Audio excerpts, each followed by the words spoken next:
Hey everybody, on this video we have a BMW 3 Series lock. It's a HU92 keyway, so we're going to use the HU92 twin lifter Lishi.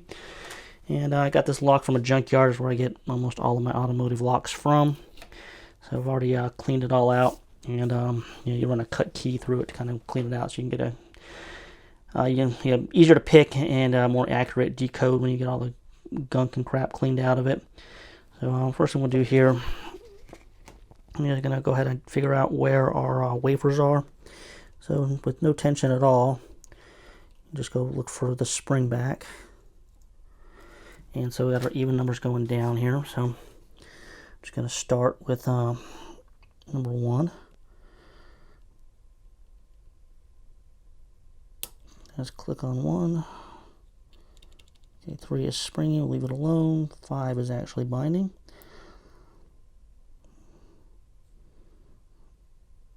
Can back off tension a hair.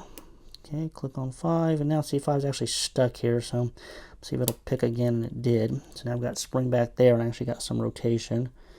Head over to number 7. It's binding as well. Okay, same thing, you're back off tension a hair, and got 1 click, and 2 clicks, and now we're springing.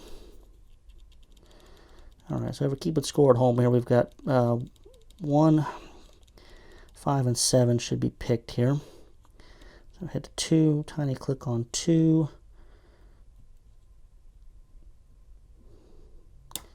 Okay, click on 5 and a lot of rotation. Click on 6. Okay, and we got click on number 8, and we do have the lock actually open.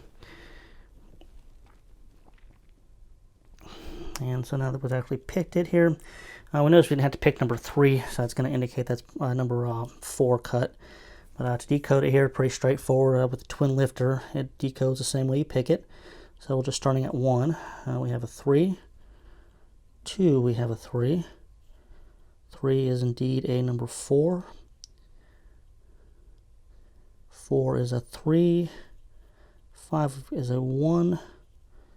6 is a 2. 7 is a 1, and 8 is a 3. So simple as that to pick and decode it. On these HU92s, I use tension on the heavier side. You can always back it off if you need to, but if you end up picking one and don't rotate it more if it wants to rotate, you're not going to get anything else binding. And this is the right key for it here. Yeah, there we go. So you see the key does work here. I think this lock might be broke here. Most of these BMW locks actually spring back. This one's actually not, but the cylinder's still intact. It won't turn. With just anything in it, it's got to be the key or be picked. And I think that's pretty much all I have on this this HU92 Lishi. As always, questions or comments, put them in the comments. And until next time, we'll talk to everybody later.